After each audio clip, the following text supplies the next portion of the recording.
Hello everyone and welcome back to my YouTube channel. So guys, in this video I'll help you how to fix iOS 18 beta stuck on verifying update. So guys, when you have download iOS 18 beta on your iPhone or iPad and when you want to install that update and facing this type of issue, as you can see verifying update, I'll help you how can you fix this problem. So let's get started without wasting any time. First of all guys, you have to go back on your home screen, open your settings, click on Wi-Fi, make sure that you have connected with strong internet connection on your iPhone or iPad, and after this you need to go back, scroll it down. From here you have to click on screen time, and guys now you need to click on content and privacy restrictions and you have to turn it off, and guys now you need to go back again and scroll it down. Here you can see the option of general, scroll it down.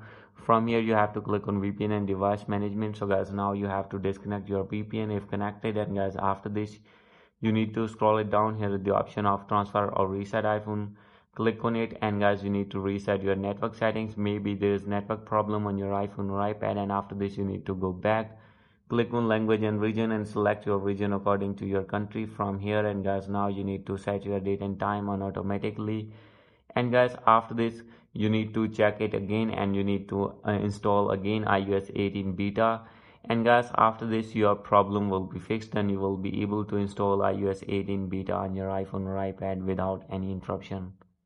So guys, hope you like this video. If you like this video, please do subscribe my channel. Thank you.